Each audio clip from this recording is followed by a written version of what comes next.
Germany, 1945, year zero. Everything from cities to culture lies in ruins. It was time to rebuild.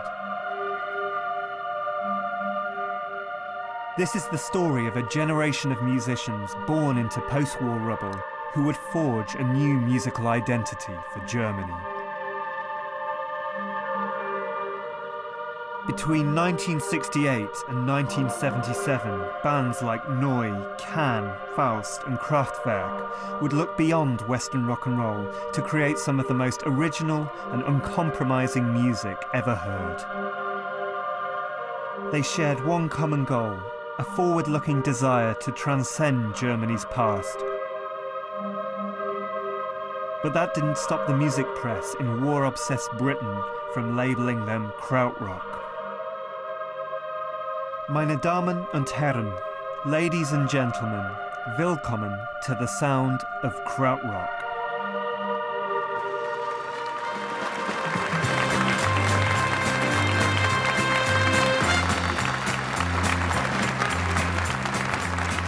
In the late 60s, this was what German pop music looked like. Dandolo, wir sind verliebt, wir sind froh, sag mir, was kann denn schöner sein? Dandolo, wir tauschen nichts dafür ein. It was known as Schlager, inoffensive, lightweight pop, a world away from what was happening on the street.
This shiny new Germany were the very same people who had been in power during the war.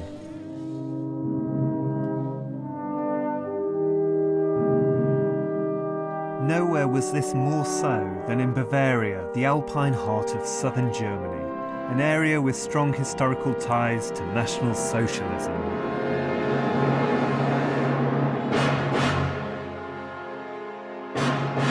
Hitler had chosen to start his revolution in Munich, and when not waging blitzkrieg, the Führer could be found relaxing high up in the Bavarian mountains. For Amondul, a group of commune-dwelling musicians from Munich, the past seemed all too present in 1968.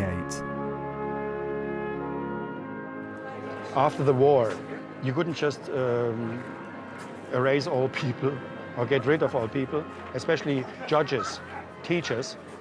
If they were Nazis, they had to take them because you can't just kick them out and have no teachers at all. It was all still there, but it wasn't as loud anymore. Nobody dared to say Hitler or something like that. The word Jew wasn't there in German language. Our parents didn't really talk about Hitler, you see, and about the Jews and what this was all about, you know. They were just into silence.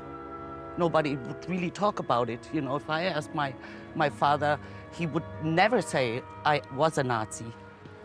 If you go to Dachau, which is 30 kilometers away from here, talk to the people there, we didn't know anything about it, you know.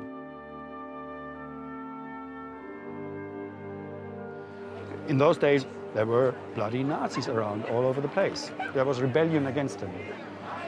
We had these big revolutionary things in the 60s. All Munich was on the street fighting against police, against politics, against all of that.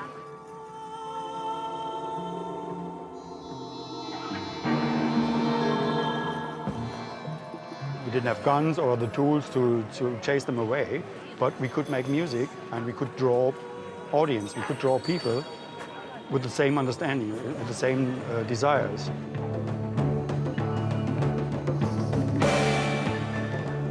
Amandoul would seek to make acid-drenched, apocalyptic music that soundtracked their vision of a brave new world.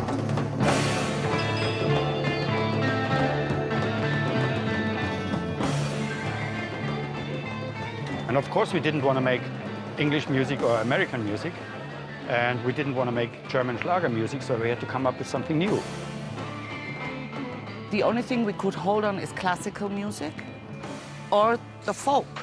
And everything else was from England or America. We wanted to be international, and we tried very hard not to be Anglophonic and not to be German. So space is one solution.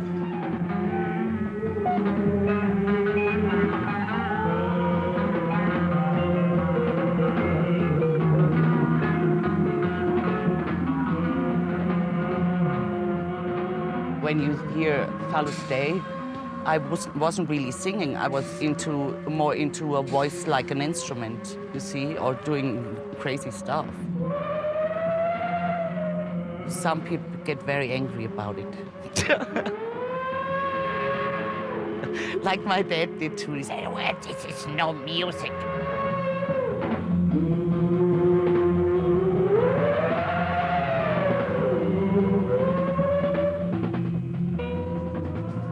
Amandoul's commune was the locum of radical left-wing politics and music in Munich. Among those who followed Amandoul were the founders of the Baader-Meinhof gang, Andreas Baader, Gudrun Ensslin, and Ulrike Meinhof. They thought Amandoul weren't going far enough.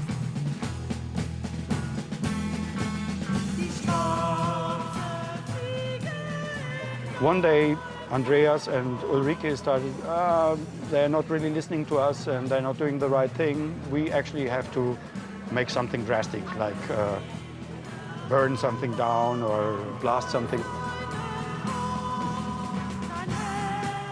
They burned down this warehouse and got past it, of course, and went to jail. When they got out of jail and they were released, they thought, let's go to our mates, Amandoul.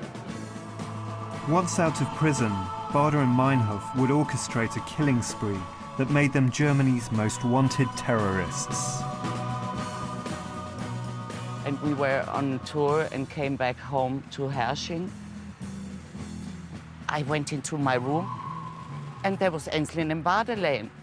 And upstairs was Meinhof in Chris's room. And I said, what the fuck are you doing here? You go out immediately, immediately. It was heavy. I didn't like it at all. It wasn't just the worlds of radical politics and music that collided in the late 60s. One of the cameramen capturing this experimental Amandoul performance was a certain Wim Wenders. Wenders was part of a radical generation of directors reinventing German cinema. The most political of these directors was Rainer Werner Fassbinder, seen here making a cameo in Die Niklas Hauser Fahrt, a film that also featured Amandoul. But the most famous young director to emerge was from Munich. Werner Herzog would make films exploring the extremes of the human condition. The soundtracks to his films were written by Popol Vuh, a Munich-based band with close ties to Amandoul. They were led by the late, talismanic Florian Fricker.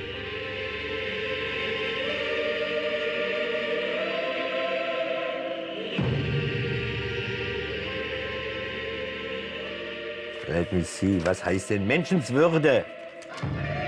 Da ist es, dignity. In those days, he also had the first work for Aguirre with Klaus Kinski and Werner Herzog. The reason why they could get together so good, Werner and Florian, They had been friends. They know each other from the school days, and you know.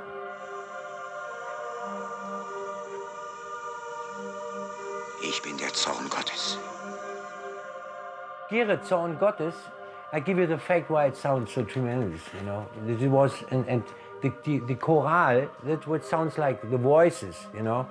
This is a machine that came from Vienna. That was just by accident they found it, you know. It was really helpful.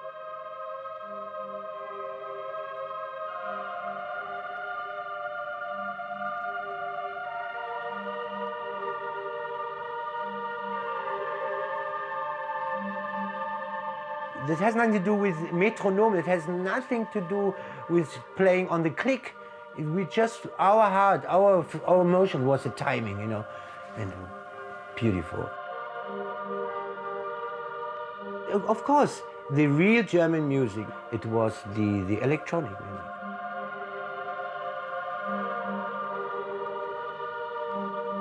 At a time when most of the West was rocking out to guitar gods, something very different was brewing in Germany. Electronic music was virgin, neither tainted by the past nor an Anglo-American import, and in 1968 it was being nurtured in Berlin, a city like no other. First of all, you have to remember that Berlin was kind of an isolated place. So you couldn't compare Berlin to any other city in the world because there was a huge wall around it.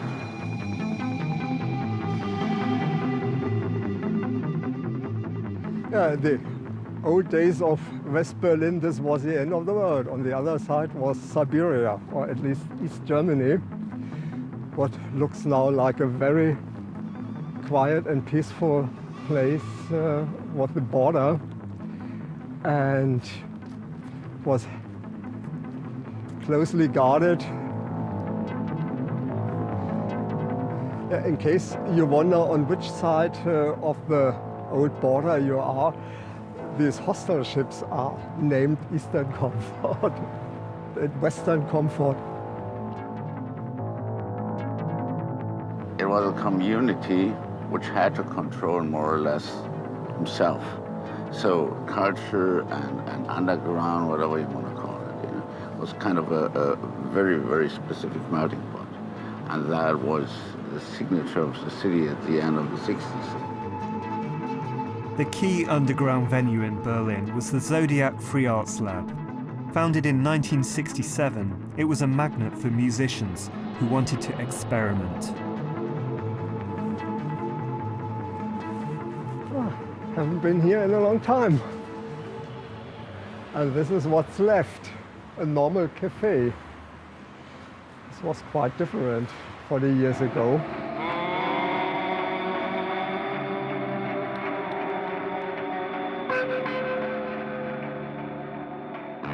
In the evening they opened the door and we rehearsed on a certain way, but it was also a concert because the audience was there. And this was kind of a center of this whole music, Zodiac Club. So the owner, they said more or less that do what you like here, you know, you can leave even your instruments. We lock the door in the night, you know, and we are playing there every day.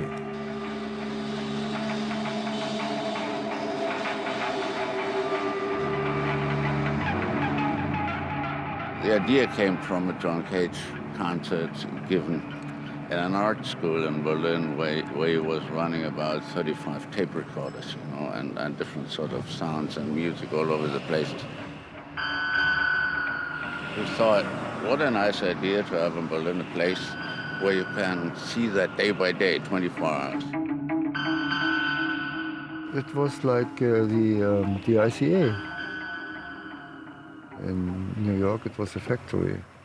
It's the same kind of spirit. The Zodiac was co-founded by experimental artist Hans-Joachim Redelius.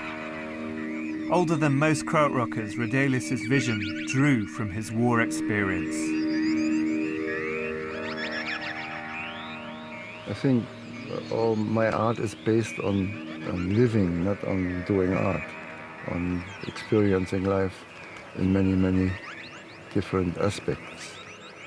The young part of the Hitler Youth, it was called Pimpfe. And what did you do in that? What? We had to do this and all this shit, and to try to make us disciplined following Adolf. I had to wear this Panzerfaust. But I didn't shoot it. I just did try to make us soldiers. But fortunately, the war ended in the right time. Rudelius formed Cluster. They pioneered ambient electronica. We bought simple tone generators and a keyboard, and I had a cello as well, just to fiddle around with the sound. I was not able to play the cello at all.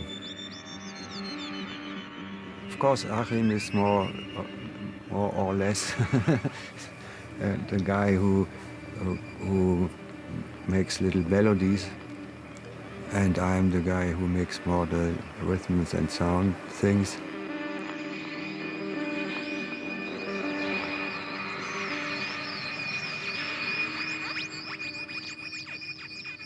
A good example for music made by non-musicians.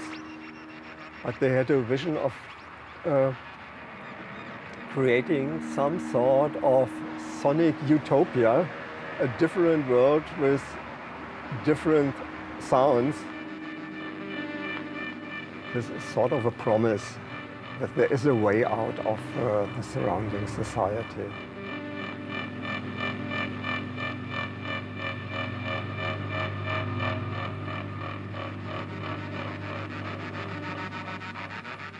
The majority of Germans, they listen to classic, of course, and Schlager.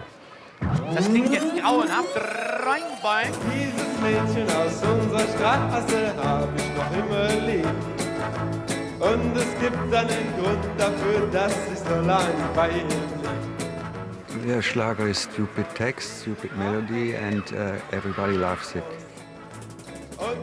In a way, American hits also are Schlager. Elvis Presley, he was a Schlager singer in a way. Well, on the surface, Schlager isn't political at all, but that's what makes it political. During the war, the propaganda ministerium, Joseph Goebbels, who was a very modern fascist, he invested lots of money into creating a music industry to his likes. The amount of Schlager broadcasted in the radio program increased dramatically. Dankeschön. Das war Peter Orloff. There were not too many ways for a German, let's say, rock musician, you know, to perform music, to develop music, even to think about the theoretical development of music, because there was no heritage in the country.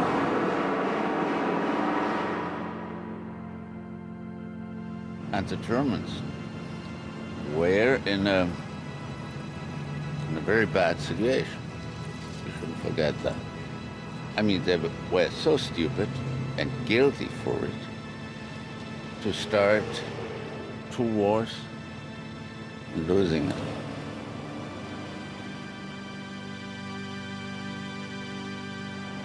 As horrific as it was, it had one, forgive me to say that, one positive point. There was nothing else to lose. They lost everything. And so when we thought about doing music in a different form, there was only the free form, you know, the abstract form. Tangerine Dream's electronic symphonies conjured up a different world, far removed from Germany's past. They and other Zodiac acts like Klaus Schulze were among the first to utilize the newly invented synthesizer.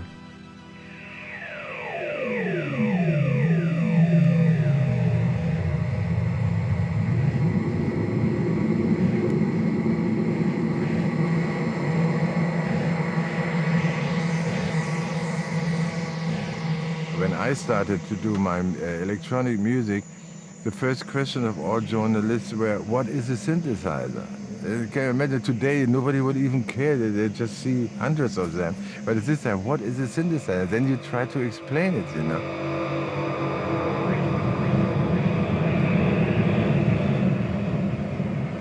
And it was so brand new that we thought, oh, that's great, let's try something with it. And that was then the point that we actually, like kids, you know, we were turning knobs without knowing what comes out on the other end, but at least it sounds great.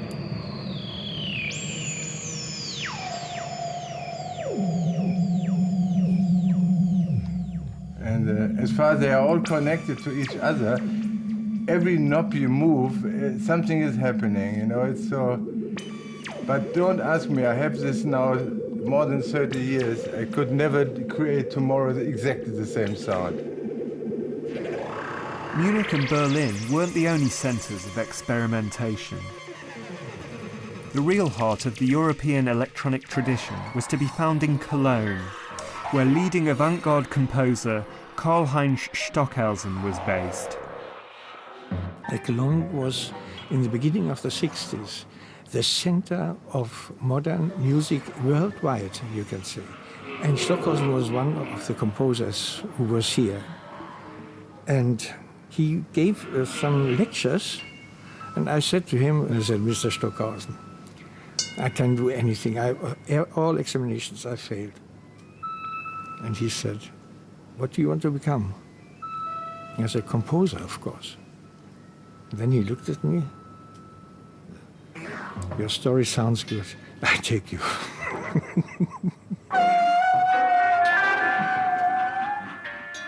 I heard from an undertaker that in the basement he was doing a side business with thrown out studio equipment from the radio station. And so I entered his shop. The coffins were there. Come with me to my catacombs, he said. And I found sine wave generators Stockhausen had used for the first time. And these filters, I remember them so well, how he was working with it. Stockhausen had married a rich woman, and I thought I'd do exactly the same, and was succeeding, actually. I was going to Switzerland to become teacher, whatever it was, it doesn't matter. And suddenly I was engaged, but instead of taking too much care for the rich girls, there was a guitar player. He wanted to have some lessons from me, and I could see how talented he was. So he finished the school, and we together founded Can.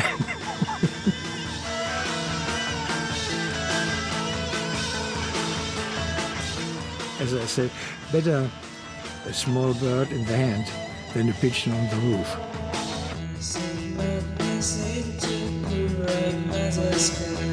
5 brilliant individuals, Can combine the influences of the European avant-garde, jazz and minimalism.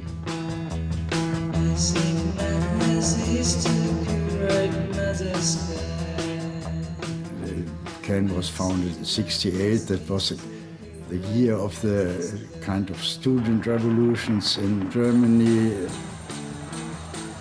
A mental revolution happened at that time.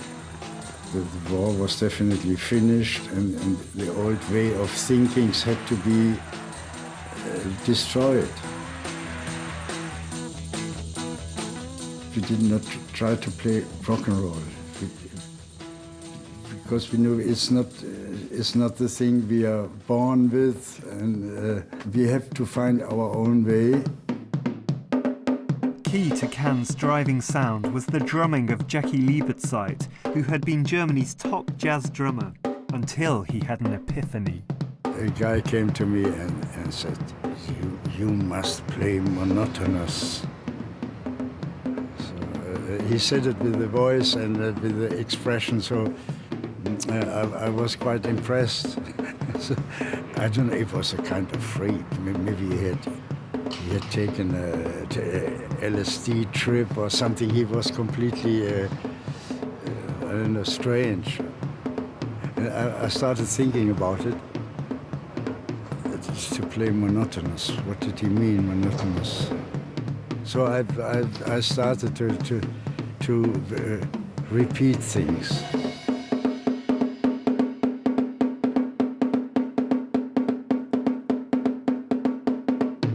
We played live in Munich, had a concert there, which was a sold-out concert. And I was sitting in the afternoon with Jackie Liebertzeit, with the drummer, in a cafe. And suddenly I saw someone coming up the street, in the middle of the street, and were praying to God and getting down to the street and behaving very strange. And I said to Jackie, we have our new singer. Damo Suzuki and Nomad in the 21st century, traveler, hippie but not really hippie, metaphysical transporter, human being. I went to Damo and said, "What are you doing tonight?" He said, "Oh, nothing. I don't have anything to do." Like, "Do you want to become singer in a concert?" Sold out. Yes, and where do we make a rehearsal? I said, "No rehearsal. No. You go on stage and then you sing. Don't worry." Damo was first like a samurai, but a very peaceful one. But suddenly, out of nothing, he broke out in an eruption like a volcano, and the people got so aggressive.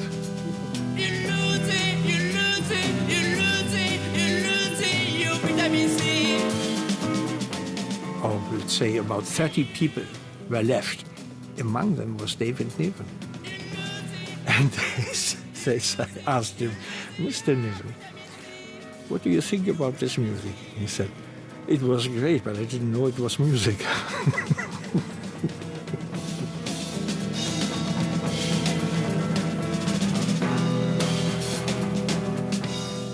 Actually, I don't have so much memories because that time I was quite stoned. And that's it.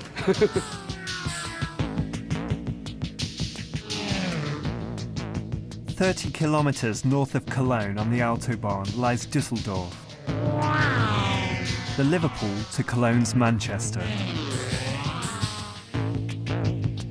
Düsseldorf would give the world Germany's greatest act, but in 1970 you might not have recognized them.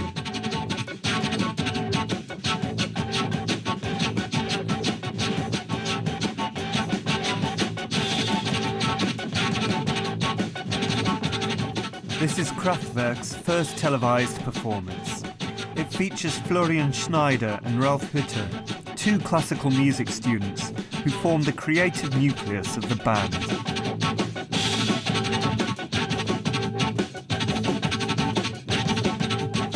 Kraftwerk then were a krautrock band who also experimented with electronics and shared the same vision of German music as their peers.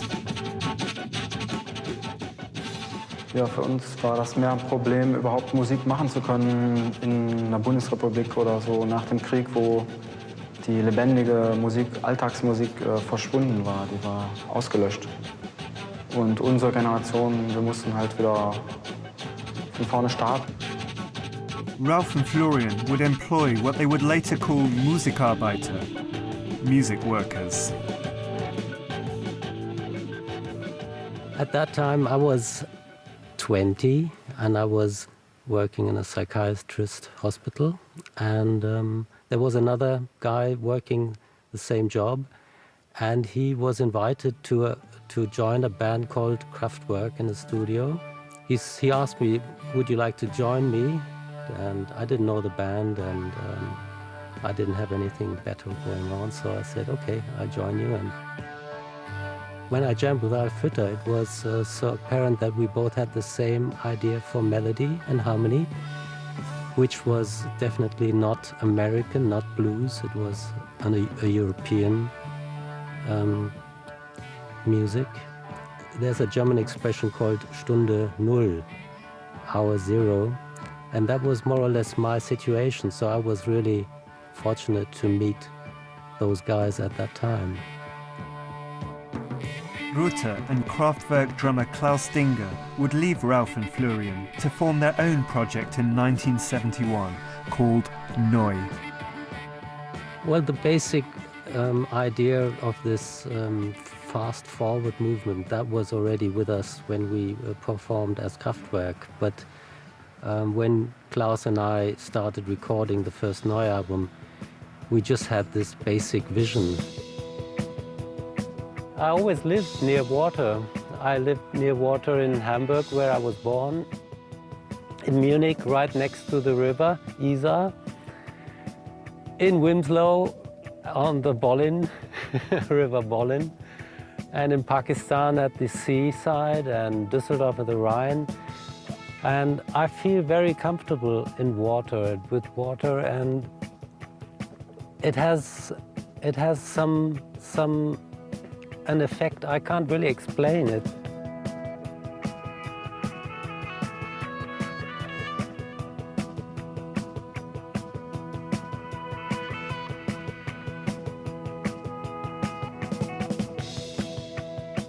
It's like time. It's something that has to do with time, the passage of time. And in a way, it's also a picture like of music, moving along. Like the music, there's some parallels. Boy, to put Neu into words, the drummer was playing in a way that when you listen to it, allowed your thoughts to flow, allowed emotions to come from within and occupy the active parts of your mind, I thought. It allowed beauty. To get there, the guy has somehow found a way to free himself from the tyranny of stupid blues, rock, of all conventions that I'd ever heard. Some sort of a pastoral psychedelicism. I mean, at that time, it was still a period of leaving the German history behind. That was also part of the story. I mean, the conservative remains of post-war Germany, of Nazi times, was still to be found everywhere.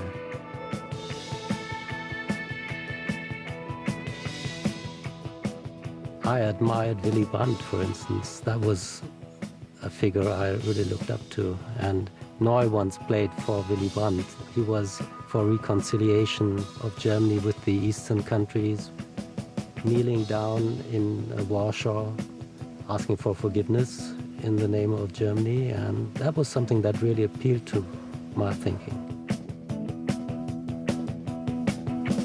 Despite combining a spirit of sonic adventure with a desire to transcend Germany's past, none of these bands could catch a cold in their homeland in the early 70s. Germans who liked progressive rock simply bought records by British and American bands.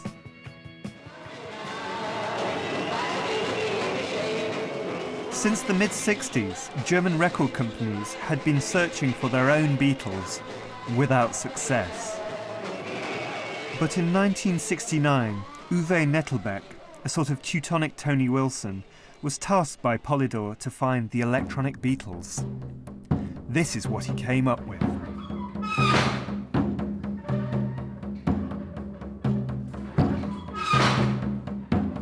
Faust formed in 1971. They came from Wümme, near Hamburg.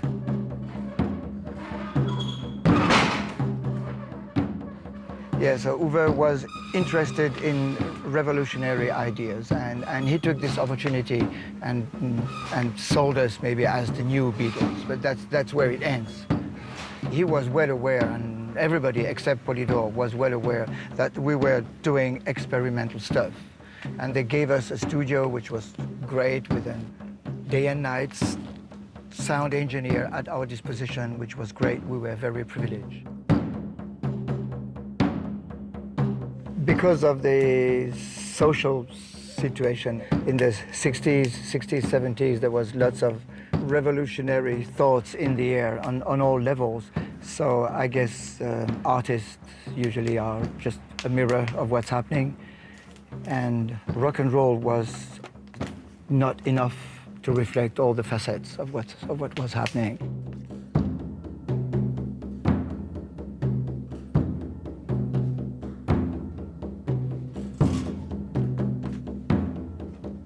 So we are very influenced by whatever is around us. So anything that sounds good to us, that looks good, sounds good to us, we would use it. And so it's left to hazard, to chance. Cement mixer, I like it, so I will play it, and I try to go a bit deeper into that. You know, living is art, art is living, life is art.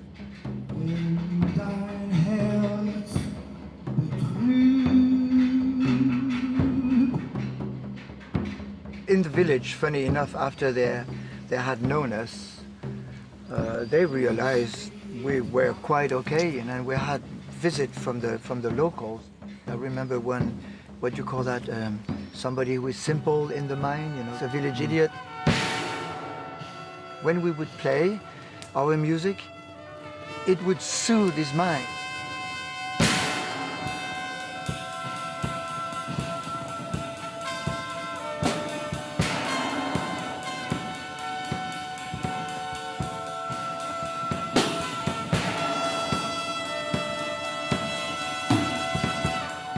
While Faust's unusual sounds weren't quite what German Polydor had in mind, they and the other German bands were coming to the attention of foreign ears. Who do you think you are kidding, Mr. Hitler, if you think we're on the run? Britain in the 70s was still obsessed by the war. We won, they were still the enemy, and German jokes were part of our everyday culture. And the British music press were not immune. They grouped all the experimental German groups going under the label Krautrock. So it was good to be called Krautrock. We even made a song like this, you know, Krautrock.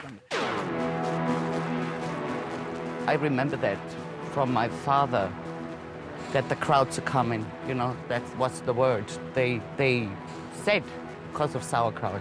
Deutschland, Deutschland, jubel. Krautrock, actually, I don't like it so much, because it was it's a kind of insult. Here, watch! Who's this then? Start you, but I'll do the funny walk. Really, it makes me laugh because I don't feel like making krautrock, but of course you could also say it's a terrible name. It's like if the French would say Bosch rock or something like that. I'm trying to cheer her up, you stupid kraut! And furthermore, there was no real Krautrock scene. The bands came from all over Germany and were not even aware of each other. Perhaps the only personal link between them was Conny Plank, a visionary producer who worked with Cluster, Can, Kraftwerk and Neu. It wasn't all bad though. The interest in Britain translated into foreign record sales. The early to mid-70s was the height of prog rock in the UK, and the Krautrock bands fit in nicely. The UK's #1 prog label, Virgin, signed nearly all the Krautrockers, and in one case, bit off more than they could chew. Richard Branson was gambling. So he gambled, he said, let's go to Germany, okay, I gamble on those. You know? And it didn't work with Faust because we still had the same attitude, no compromise. And then he lost interest in us. Or I think we made trouble, but I can't remember really. We smoked too much, I can't remember.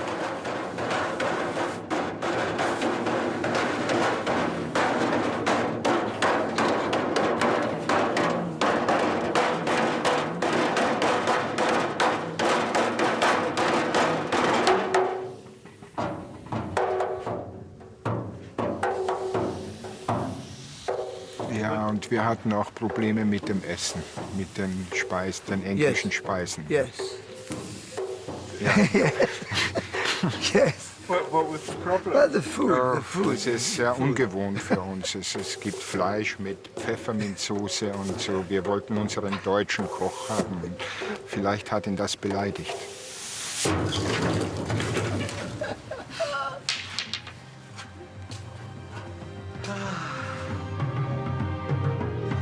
Other Virgin bands were more successful. Tangerine Dream became hugely popular in the UK in 1974 after they were invited to play at Reims Cathedral in France. Beginning of a concert, 6,000 people were in this cathedral where just 2,000 had a chance even to stand, not to sit, to stand. You can imagine how the church did look like when all the crowd went out. So that was such a disaster. And then I got a letter from the Vatican saying because of this, we are not allowed to play in a Catholic church again. Then about 3 weeks later, I got a letter from the dean of the Liverpool Cathedral in England. He heard about it and said, okay, if they don't allow you to play in any of their cathedrals, we invite you to all of our cathedrals worldwide. So.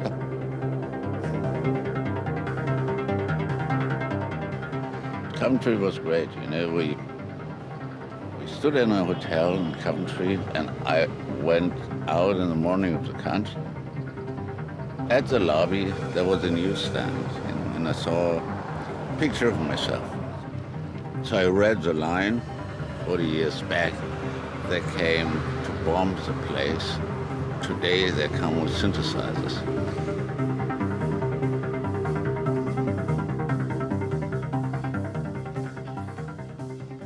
Eins, zwei, drei, vier.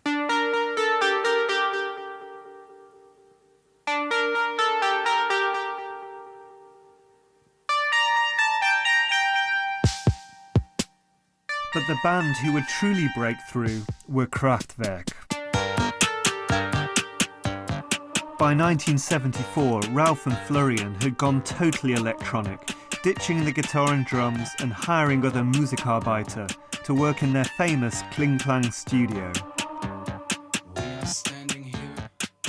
This is famous Minthopstraße here, where we are right now at the moment. This is not so interesting for normal people, but for electronic music people, they know what is Minthopstraße because the Kling Klang studio was there.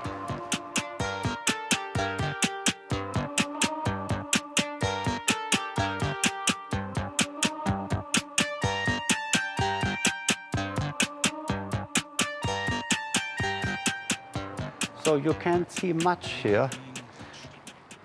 It's just some steps. That was the way up through that door. And then to the left was the main entrance to the Kling Klang studio, which is only these two windows.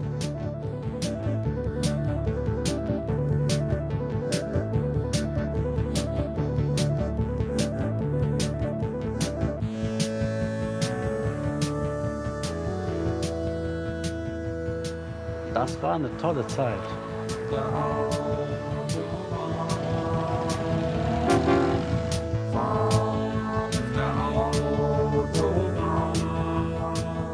Germany developed more and more after the war. Everything had to be rebuilt, neu aufbauen, as they built more autobahns, and we could drive longer autobahns and longer and faster, and the engines became stronger, and the cars were more beautiful and more beautiful. young men, which we were in between, could afford, could really buy such cars. And we took a car and went just for fun on the Autobahn. 120, 140, 150, that was fun. We opened the window and we heard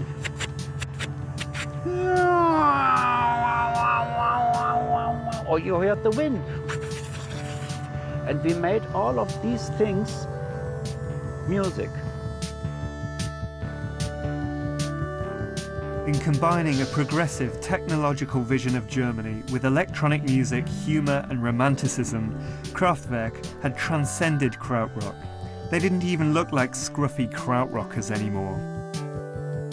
Ralph and Florian became from very elegant and rich houses.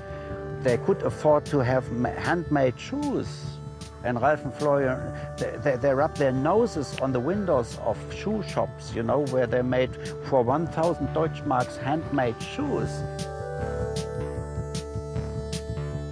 We wanted to be so different from England, from America. This was why we cut our hair short. We wore elegant suits, which were made for us, you know.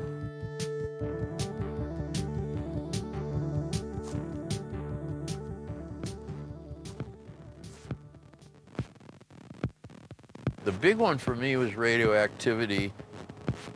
I would go to sleep at night listening to Geiger counter. All it is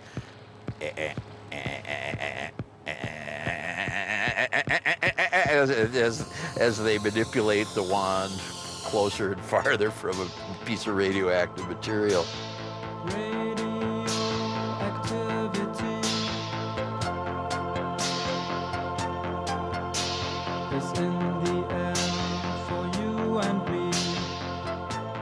I went shopping once for asparagus with Florian Schneider. I met the two of them, and he suggested, he said, well, if you like, it is the asparagus season. I am going to the market to select some asparagus. Would you like to come along? And I said, yes, I would. And we had a very nice time doing that. Wann werdet ihr so weit sein, dass durch euren Adern statt Blut Strom fließt? Ich weiß nicht. Der Mensch hat ja sowieso Mikroströme oder so. Wenn man EKG macht, dann sieht man das ja, dass das gar nicht getrennt ist. Das ist nicht irgendwie getrennt vom Menschen oder so. Das ist ein Widerspruch in sich, Natur und Technik. Das fällt für uns irgendwie zusammen. Wir sehen das irgendwie mehr als Einheit.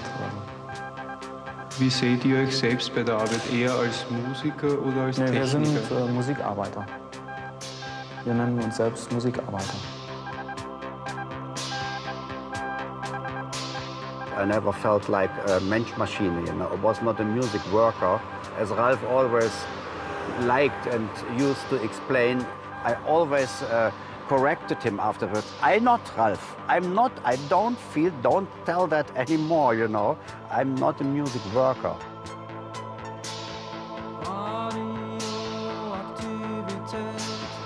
It was always fun until the end, you know. But the end is always not so fun. Because it's end, you know, it stopped.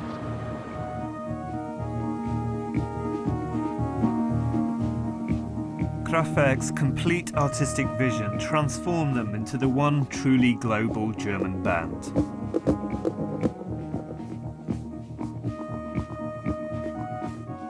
The same could not be said of their electronic peers, such as the equally pioneering Cluster, who by the early 70s decided it was time to leave Berlin and get back to the country.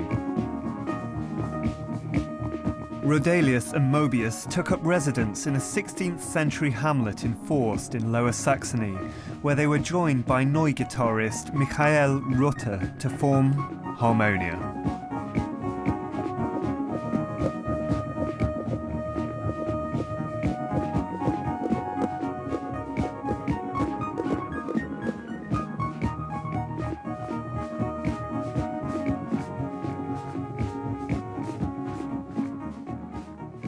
The first Harmonia album was recorded right here. You see the room on that photo hanging on the wall. It's the inside of the first Harmonia album. Yes, and you see that oven. That was the only way we could heat the studio in winter. You can imagine the cold fingers, cold feet. It's so special to have this view. You look for miles and you don't see any human structure. In 1974, Harmonia's ambient electronica came to the attention of a British rock star in search of a new direction. I first liked Roxy music without knowing Brian. And I thought to myself, what a stupid, extravagant guy that must be from the picture, just from the picture. He came to a concert of Harmonia in Hamburg in '74. It was a very nice jam. And we said to him, come to our place and let's do some real music. Another 2 years passed before he rang and said, can I come and see you? And that's what he did. Brian came to our house to learn from us, and we didn't go to him to learn from him. He didn't know what to do really, I think, in this moment. He was at the dead end of a street. There was not the idea to record an album. We just exchanged ideas, took walks and played ping pong even, and stuff like that. It was a very pleasant stay. And at the end we had, I think, 3 tapes full of music, which Brian took with him. I mean, he brought those blank tapes with him. We were poor, we didn't have blank tapes. It did really change a lot in our life. But he said to me once in the studio, he said, don't worry, Nobi, you will be rich as well one day. But he still is not right. He left Forst, and the idea was to continue working together, but that didn't happen. He left to record, I think it was Low with David Bowie. In 1976, David Bowie started a new career in a new town.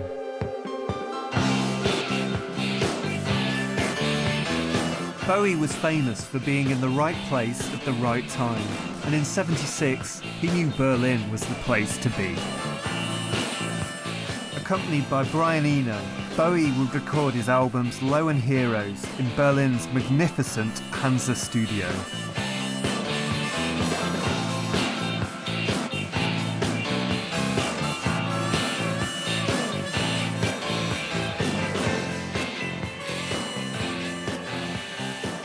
My memories are that this room has a nice acoustic. Maybe you can listen to it. You can hear this little echo behind my claps. And I think that was what David Bowie liked very much with this big hall by the wall.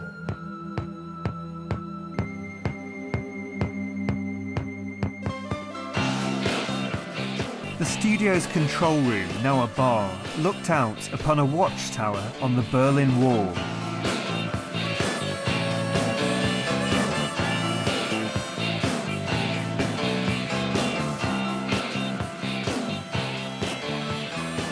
I'm quite sure they knew what was going on here.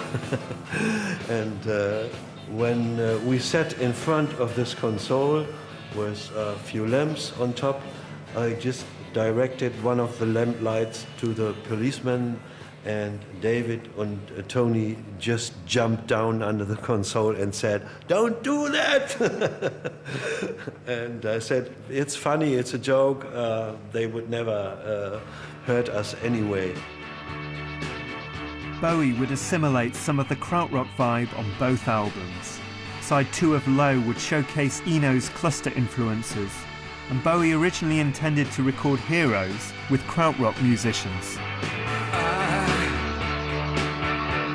I wish I could swim like dolphins David Bowie called me in '77, and that would have been interesting to record with Brian Eno and David Bowie in Berlin, but something went wrong. We can beat them forever and ever. He said that those two tracks of Noise 75 were his favorite tracks, Hero and After 8. It's anybody's guess where this the name for that album came from. Released in '77, Heroes was a big hit for David Bowie. But the real heroes were the Krautrockers.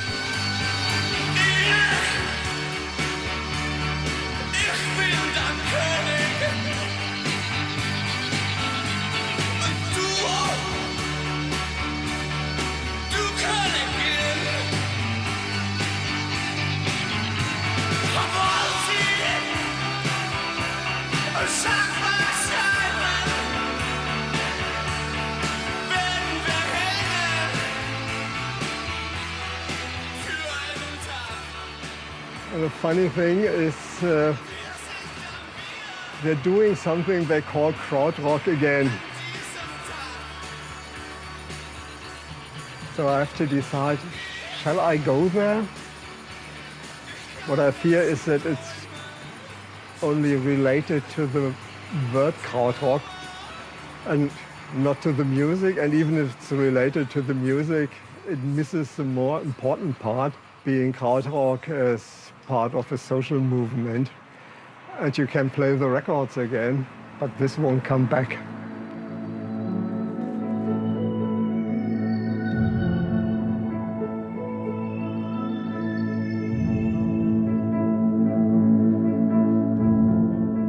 Krautrock may be over, but theirs is not an unhappy ending. Today, these artists remain as gloriously uncompromising as they ever were. Unlike many of their Anglo-American peers, they have refused to be drawn into becoming establishment figures.